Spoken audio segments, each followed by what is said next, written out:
Welcome to Smart Finance Talks, where money meets the future. In 2008, the world witnessed the collapse of trust in the global financial system. Banks failed, governments bailed them out, and ordinary people paid the price. But from the ashes of that crisis, a quiet revolution began, one that challenged everything we thought we knew about money. Smart Finance Talks is your go-to channel for exploring this revolution. We dive deep into the history, innovation, and disruption reshaping global finance. From the birth of Bitcoin during the financial crisis to the rise of blockchain technology, decentralized finance, DeFi, and digital assets that are rewriting the rules. This is not just about charts and coins, it's about understanding the why behind the movement. Why Satoshi Nakamoto embedded a protest in Bitcoin's first block. Why decentralization matters more today than ever before. Why the next financial era won't be built by banks, but by coders, communities, and open networks.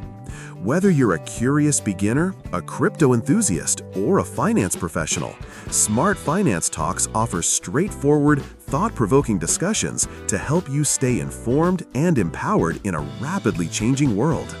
Subscribe now and join us on the front lines of the financial revolution. The future of money isn't coming, it's already here. Bitcoin's genesis amidst crisis, a digital response to financial turmoil. In the closing months of 2008, the global financial system was in chaos. Major financial institutions were collapsing, credit markets had frozen, and investor confidence had all but evaporated. The Lehman Brothers bankruptcy on September 15, 2008, sent shockwaves through the global economy, triggering one of the most dramatic downturns since the Great Depression. It was in this climate of distrust and disillusionment with centralized financial systems that Bitcoin was born. On October 31, 2008, an individual or group operating under the pseudonym Satoshi Nakamoto published a white paper titled Bitcoin, a peer-to-peer electronic cash system to a cryptography mailing list. This 9-page document would quietly set in motion a revolution in finance and technology. The timing of its release was anything but coincidental. With the world's financial institutions teetering on the brink of collapse, Nakamoto's paper introduced a new form of money, one that would not rely on central banks, intermediaries, or opaque regulatory bodies. The crisis that birthed a revolution. To fully understand Bitcoin's genesis, one must first appreciate the economic backdrop against which it emerged. In the years leading up to 2008, banks had aggressively promoted subprime mortgages, loans offered to borrowers with weak credit histories. These risky loans were bundled into mortgage-backed securities and sold across global financial markets. As interest rates rose and home prices fell, defaults skyrocketed. Financial institutions holding these toxic assets began to crumble. The collapse of Lehman Brothers, a 158-year-old investment bank, marked the peak of the crisis. Its bankruptcy, the largest in U.S. history, signaled that no institution was too big to fail. Just days later, Bank of America acquired Merrill Lynch, another financial giant on the brink. Panic spread as financial firms around the world suffered billions in losses. In response, the U.S. government introduced the Troubled Asset Relief Program, TARP, a $700 billion bailout aimed at stabilizing the banking system. While it may have prevented a total collapse, TARP was deeply controversial. Many Americans were outraged that taxpayer money was used to rescue institutions that had fueled the crisis. Trust in traditional finance and its stewards, governments, central banks, and financial executives hit a historic low. This erosion of trust created fertile ground for alternatives, and that's precisely where Bitcoin entered the picture. Bitcoin's philosophical foundation.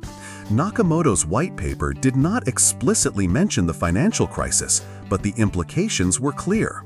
At its core, Bitcoin was a critique of centralized banking systems and a proposal for a new kind of financial order, one that removed the need for middlemen and empowered individuals.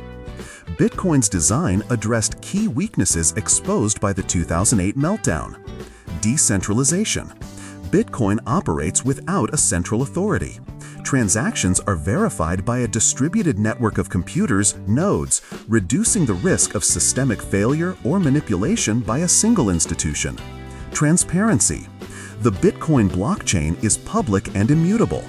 Every transaction is recorded and can be verified by anyone, a stark contrast to the opaque nature of traditional financial instruments like mortgage-backed securities. Limited supply. Unlike fiat currencies that can be printed at will, Bitcoin has a hard cap of 21 million coins. This scarcity is designed to mimic precious metals and guard against inflation. Nakamoto embedded a pointed message in the Genesis block, the first block mined on the Bitcoin blockchain.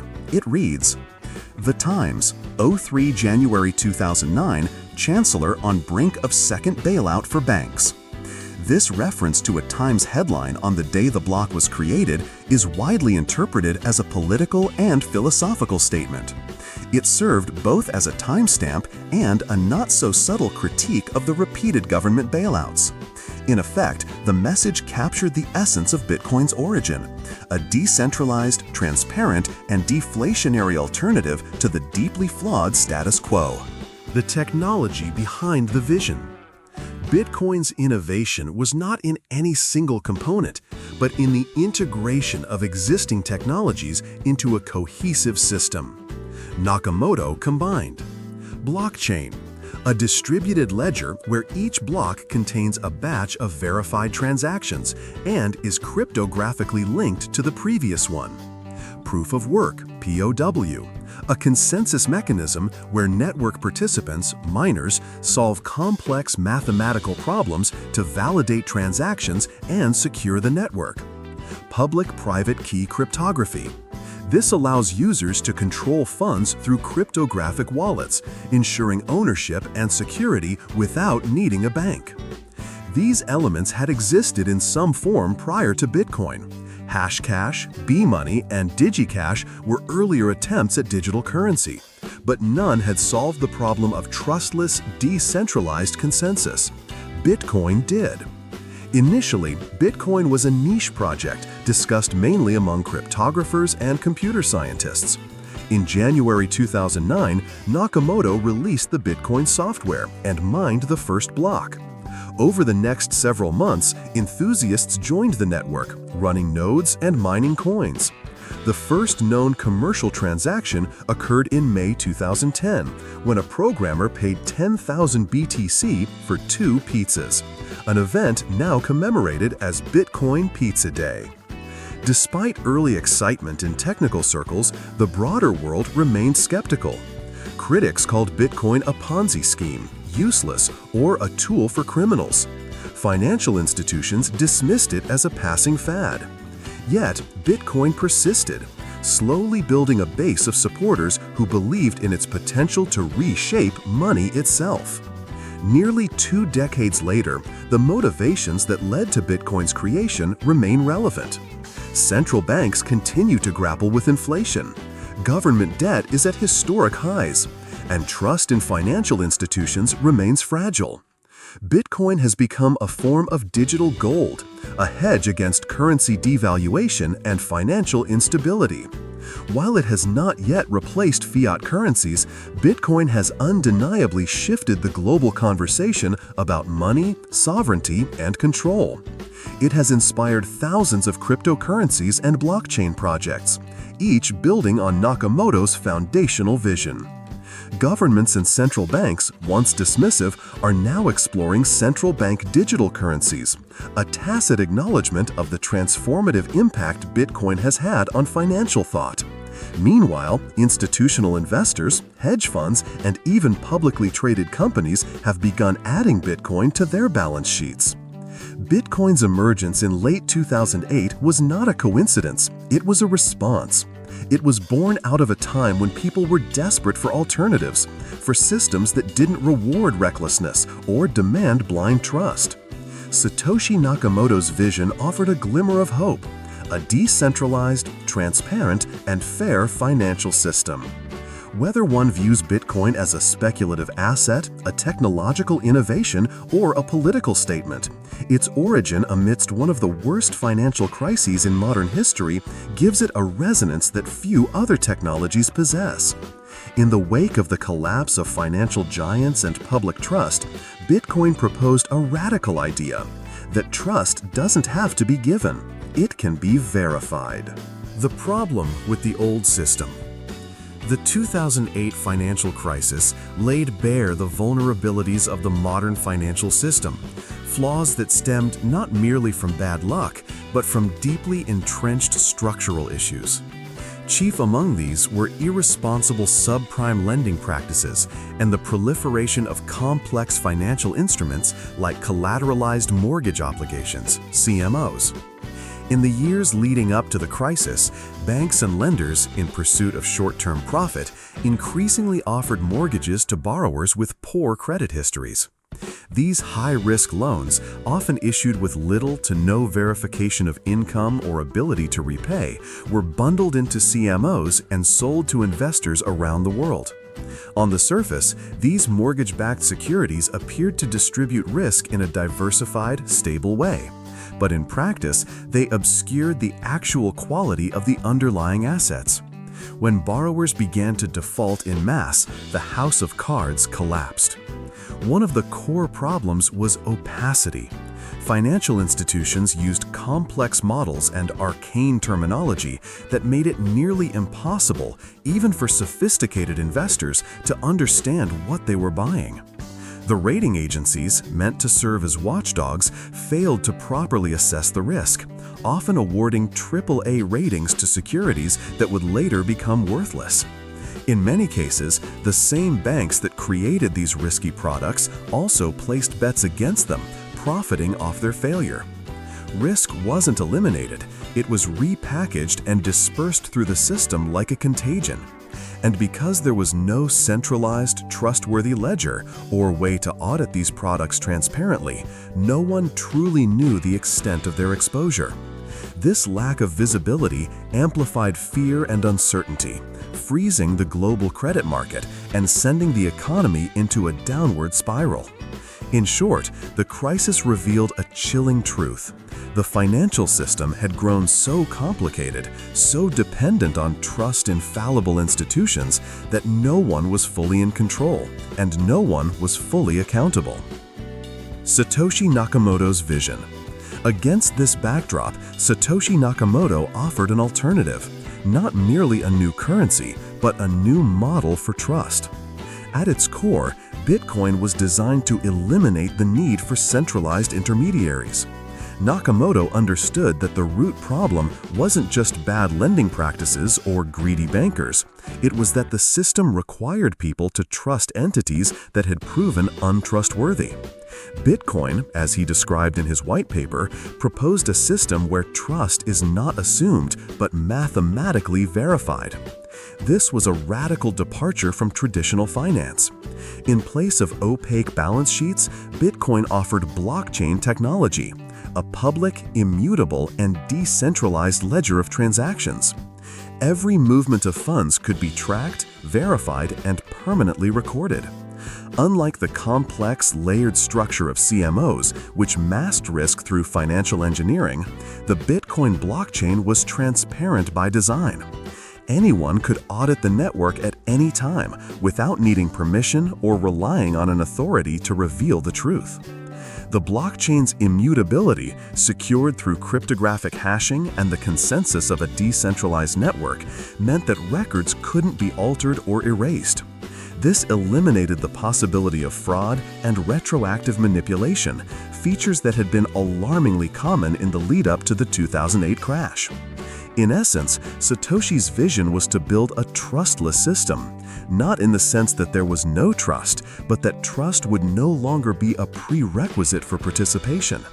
The system itself, governed by unchangeable code and transparent rules, would ensure integrity and fairness. This idea resonated deeply with those who had lost faith in governments, central banks, and Wall Street institutions. Blockchain as a solution to financial opaqueness.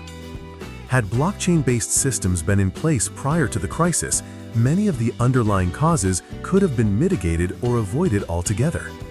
Imagine a scenario where every mortgage issuance, bundling, and sale was recorded on a public ledger, accessible to regulators, investors, and even the borrowers themselves. The risk profile of each asset could be instantly assessed, the ownership trail could be easily traced, and any attempts at misrepresentation would be visible in real time. With blockchain, collateralized instruments like CMOs would be forced into transparency. The structure, content, and risk of each asset could be independently verified rather than trusted based on rating agency endorsements or the assurances of investment banks. It's not a stretch to say that had such technology been widespread in 2007, the financial meltdown may have been less severe or at least more quickly contained. Moreover, the programmable nature of blockchain opens the door to smart contracts, self-executing agreements that only complete when predefined conditions are met. These could have enforced lending criteria automatically, preventing loans from being issued without adequate documentation or collateral. Reimagining financial infrastructure. Bitcoin and the blockchain it pioneered represent the first practical step toward a new kind of financial infrastructure, one that is open, auditable, and resistant to corruption. While Bitcoin itself is limited in its functionality to the transfer and storage of value, it has inspired a much broader movement toward decentralized finance, DeFi.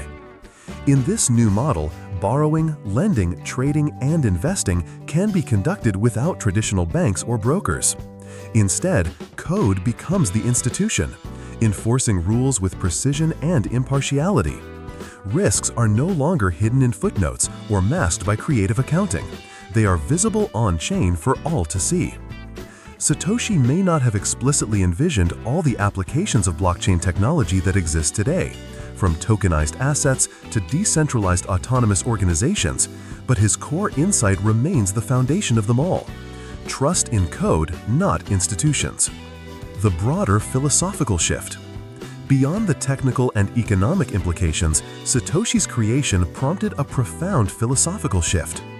Bitcoin questions the assumption that governments and central banks must control the monetary system. It poses uncomfortable questions. What is money really? Who gets to create it? Who decides its value? By proposing a currency that exists outside the control of any nation-state, Satoshi challenged the monopoly on money creation that governments have held for centuries. This was not a rebellion fueled by ideology, but by pragmatism. When central entities fail to act responsibly, alternative systems become not only desirable, but necessary. In the years since Bitcoin's launch, it has weathered criticism, regulatory challenges, and extreme market volatility. Yet it has endured, not just as a digital asset, but as a symbol of resilience and independence. Each new financial scandal, from the collapse of FTX to unchecked inflation in traditional economies, only reinforces the original rationale for its existence. Looking ahead. While Bitcoin may not replace fiat currencies anytime soon, it has already succeeded in redefining the conversation around financial trust. Satoshi Nakamoto's response to the failures of 2008 was not merely to critique them, but to offer a viable alternative, a decentralized, transparent system governed not by men, but by math. In an age where trust is increasingly scarce and accountability even more so, Bitcoin and blockchain technology represent a blueprint for a more honest, equitable financial future. The crisis that revealed the fragility of old systems also eliminated the need for something better. And from that need, a block was mined, a message was encoded, and a quiet revolution began.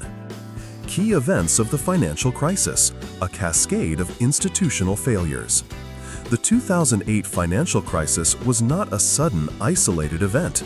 It was a series of escalating failures that exposed the vulnerabilities of the global financial system and the deep interconnection of major institutions. While the seeds had been sown years earlier through reckless lending and poor risk management, the crisis reached a boiling point in 2008, culminating in the collapse of several iconic financial institutions.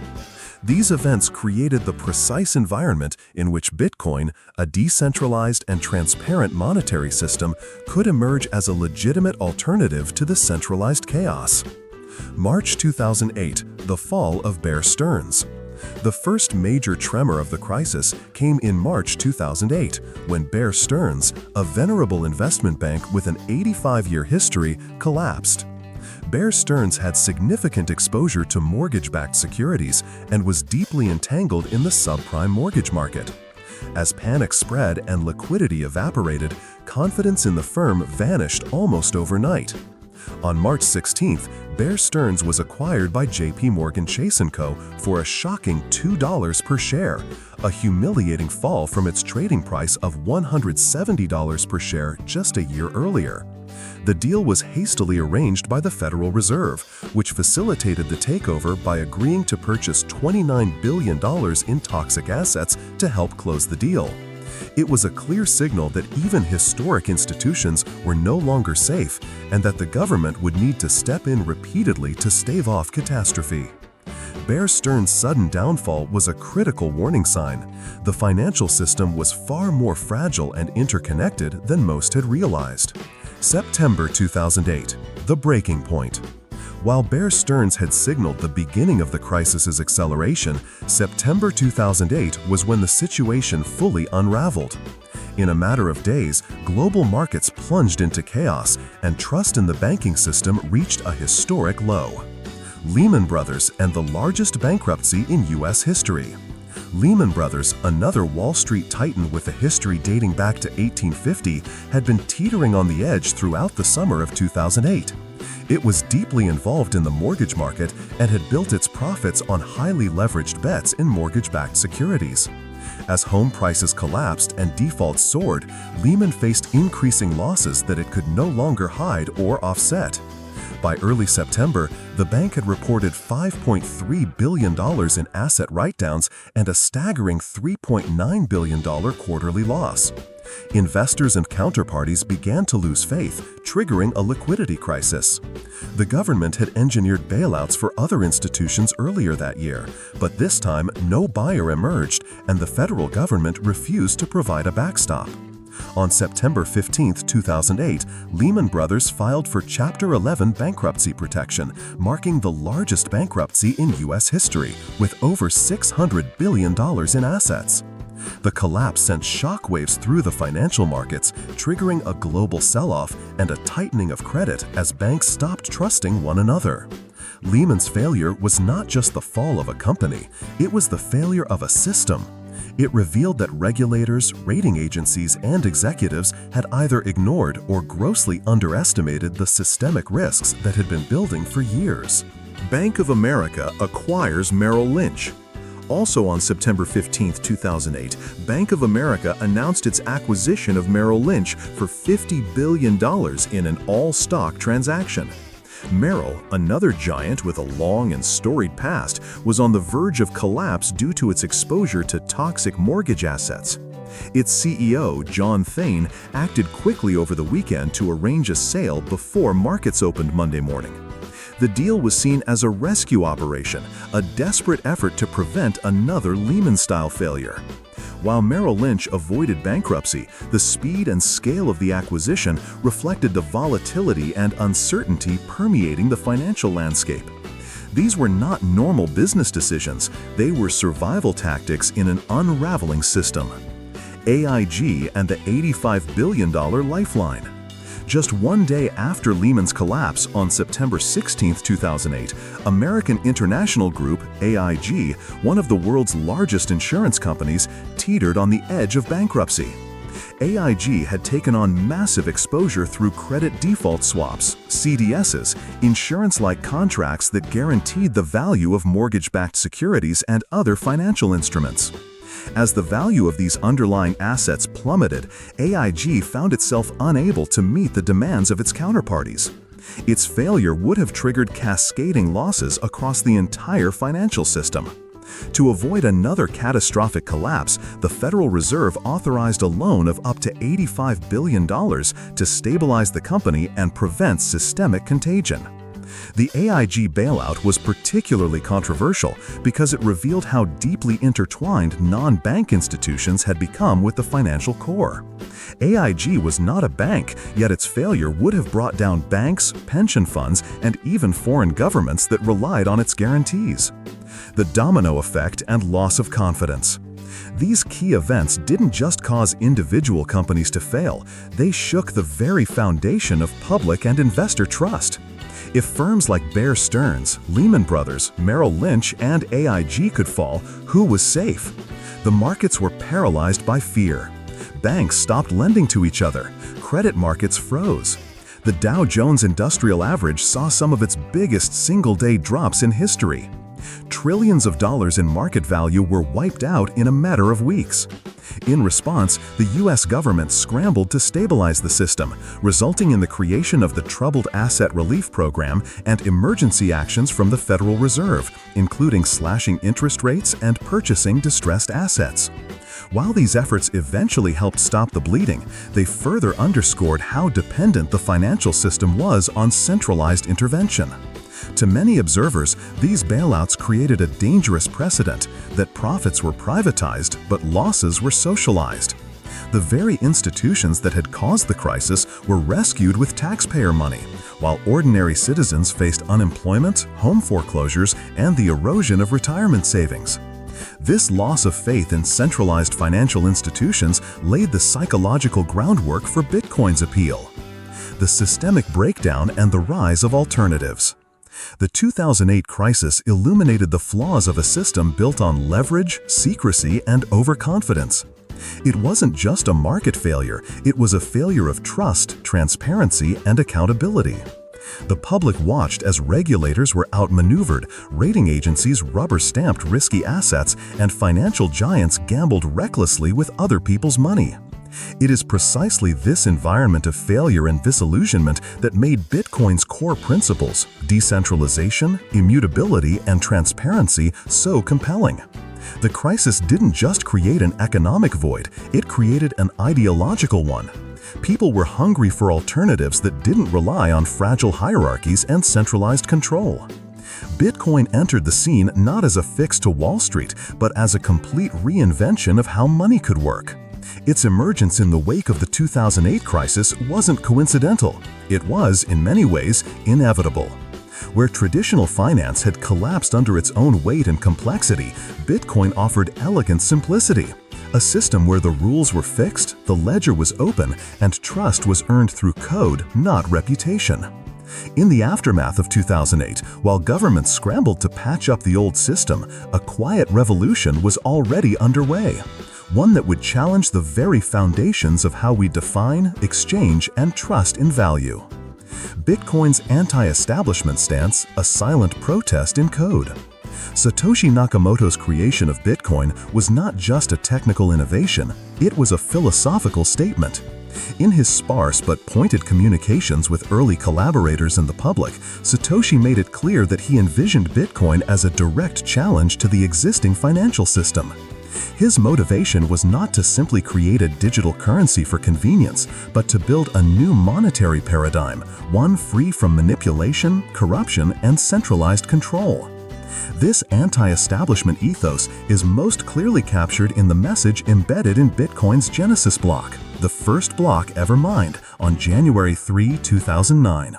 There, Satoshi inscribed the now iconic sentence, The Times, 3rd January 2009, Chancellor on brink of second bailout for banks. This line was taken from the front page of The Times, UK, referring to the British government's consideration of another bailout package for banks crippled by the financial crisis. It served a dual purpose, functioning as a timestamp for when the block was created, and more importantly, as a political message. The phrase was not technical. It was a critique, a statement of protest against the failures of traditional monetary policy and the inequities of the financial bailouts. Satoshi's choice to embed that particular headline into Bitcoin's foundational block was deliberate. It signaled that Bitcoin was conceived as a counterweight to centralized finance, one where rules would be enforced by software, not bureaucrats or central banks. Rather than depending on regulators to correct the excesses of financial institutions after the fact, Bitcoin aimed to prevent those excesses from occurring in the first place by designing a system with strict, inalterable rules. No bailouts, no inflationary monetary policy, no moral hazard.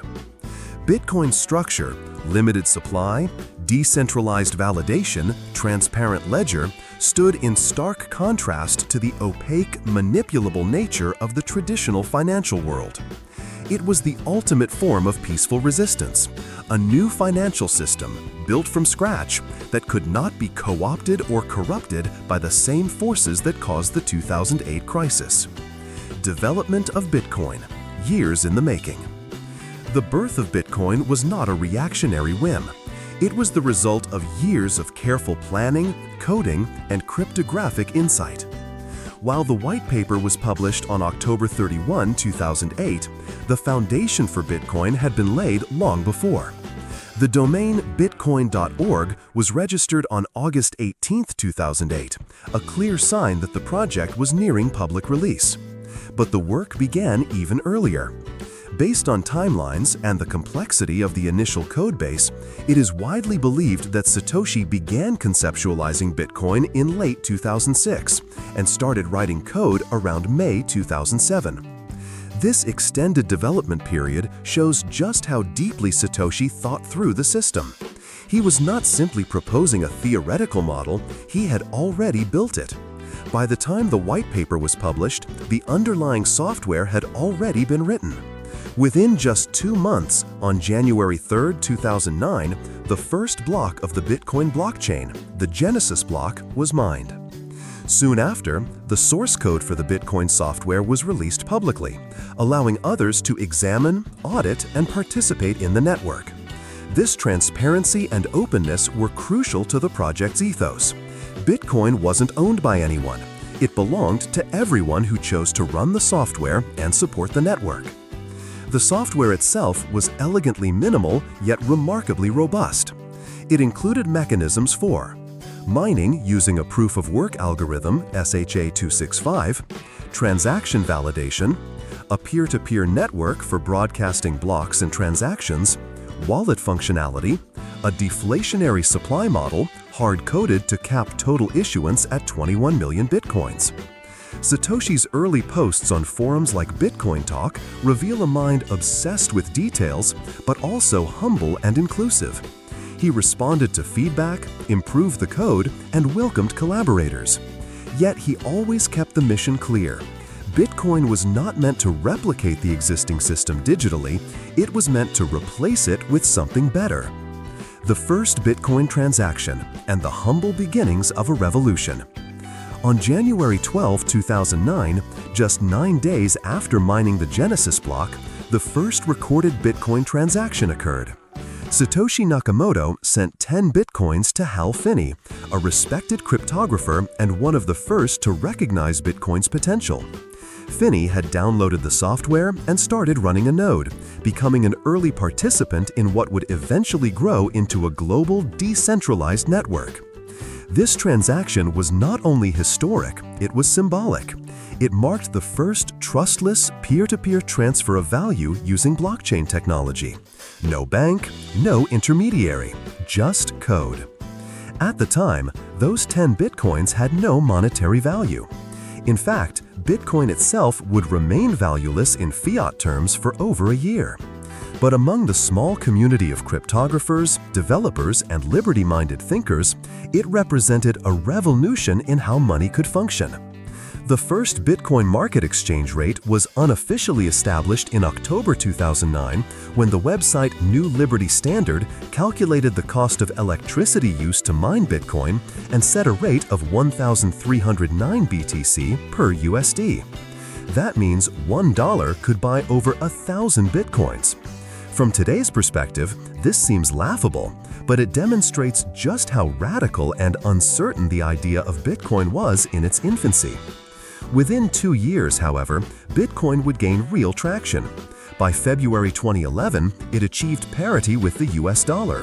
1 Bitcoin equals $1. And by early 2017, that single dollar invested in late 2009 would be worth over $1 million, illustrating the exponential growth that emerged from Bitcoin's slow and principled beginnings. But even more important than its price appreciation was what it represented: the validation of a new kind of money, born not from trust in a centralized authority, but from the consensus of a global network. Bitcoin, a vision that endures. Satoshi Nakamoto disappeared from public view in 2010, handing over the project to other developers and leaving behind no forwarding address. He never cashed out his own coins, estimated to be over 1 million BTC, and he never sought fame or wealth. His actions suggest that his motivation was always ideological and technological, not financial.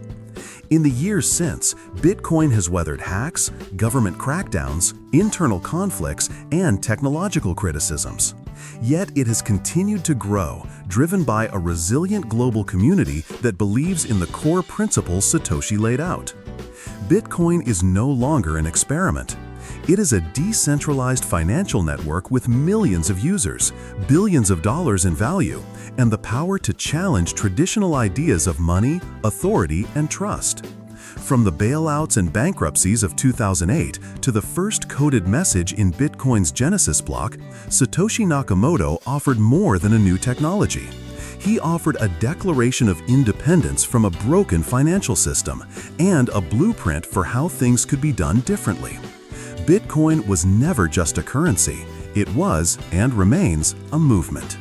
Satoshi's vision of decentralization, redefining trust in finance. At the heart of Bitcoin lies one of the most revolutionary ideas in modern history. In his white paper and subsequent forum posts, Satoshi Nakamoto emphasized that Bitcoin was not just another payment system or digital ledger. It was a completely decentralized financial system. This meant that it would have no central server, no trusted authority, and no gatekeepers. In traditional finance, transactions rely heavily on trust in third parties, banks, clearinghouses, governments, and regulators. Every step in the transfer of value involves intermediaries, each of whom must be trusted not to make errors, abuse their power, or collapse under pressure. The 2008 financial crisis proved that this system of trust was fragile at best and deeply flawed at worst. Satoshi flipped that paradigm. In one of his most quoted lines, he wrote that Bitcoin is a system based on crypto proof instead of trust.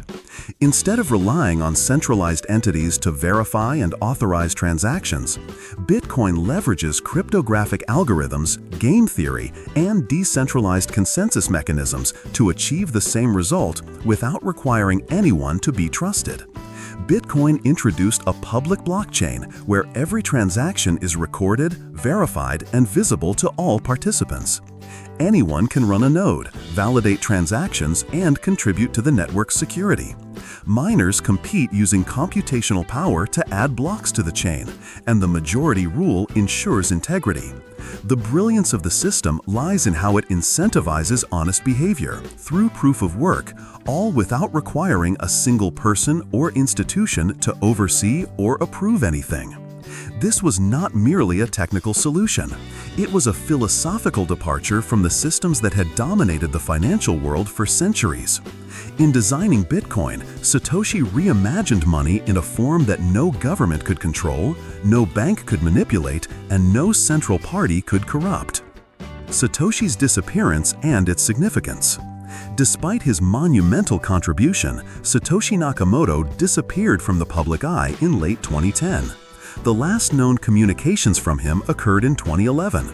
There was no dramatic exit, no farewell statement, just silence. But one final message gives insight into his thinking. In December 2010, as the whistleblower organization WikiLeaks began to attract global attention and donations, some supporters proposed using Bitcoin to fund the organization. Satoshi responded with concern, writing, "It would have been nice to get this attention in any other context. WikiLeaks has kicked the hornet's nest, and the swarm is headed toward us." He feared that early exposure to powerful adversaries, like governments or corporations, could jeopardize Bitcoin before it had a chance to develop sufficient strength and decentralization. His sudden disappearance is widely interpreted as a deliberate act of self-removal from the narrative, an attempt to ensure that Bitcoin could not be tied to any single figure. In doing so, Satoshi avoided becoming a central point of failure, a target for legal pressure, political influence, or media scrutiny. His anonymity became a feature, not a bug, of the Bitcoin system. Without a founder to praise or punish, Bitcoin became leaderless, truly community-owned, and even more resilient.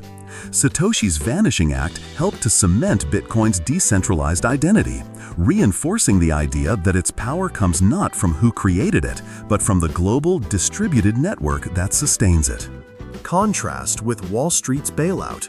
Two financial systems, two outcomes. Perhaps nothing highlights the stark contrast between Bitcoin and the legacy financial system more than their respective origins and costs. When the 2008 financial system collapsed under its own weight, governments worldwide stepped in with enormous bailouts. In the United States alone, more than $2.5 trillion was injected into financial institutions, and another $12.2 trillion was committed to backstop loans, purchases, and guarantees. Banks that had acted recklessly were rescued by taxpayers, and financial elites were shielded from the consequences of their decisions. This unprecedented intervention was justified as necessary to preserve the global economy. But to many, it felt like the ultimate betrayal. Those who caused the crisis were saved, while ordinary people bore the cost through unemployment, foreclosures, and austerity measures. In contrast, Bitcoin's creation cost nothing. There was no venture capital, no government grants, no institutional funding. It was born as open-source code, freely shared by a pseudonymous creator who sought no profit and never monetized his creation. The Bitcoin network grew organically, powered by volunteers and miners who believed in its vision. Bitcoin's protocol ensures that no entity can be bailed out or rescued. Its monetary policy is hard-coded and predictable, immune to political pressures or short-term manipulation. This immutable structure stands in direct opposition to the endlessly adjustable policies of central banks, which have often favored elite financial interests. Bitcoin's very existence is a silent indictment of the bailout culture. It offers a radically different model, one where the rules are fixed, responsibility is distributed, and risk is borne by participants, not socialized to the public. Bitcoin's legacy and expanding impact. Since Satoshi's disappearance, Bitcoin has evolved from a niche experiment into a global phenomenon. It has not only survived, but thrived, weathering bans, hacks, internal disputes, and regulatory skepticism. More than just a digital asset, Bitcoin has become the anchor of a new financial paradigm. Its most profound legacy may be its inspiration of a broader movement. The success of Bitcoin sparked a wave of innovation in cryptographic money and decentralized technologies.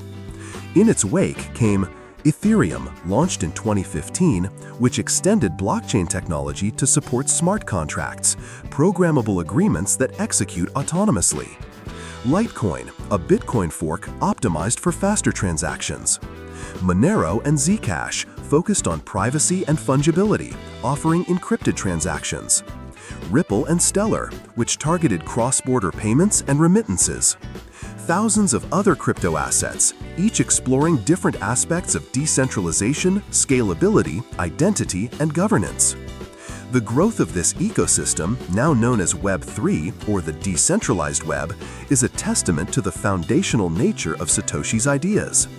Blockchain technology has spilled over into supply chains, healthcare, identity systems, voting platforms, and even art and media through non-fungible tokens, NFTs. Furthermore, Bitcoin has forced traditional financial and technological institutions to take notice. Central banks are now developing central bank digital currencies, a move unthinkable a decade ago.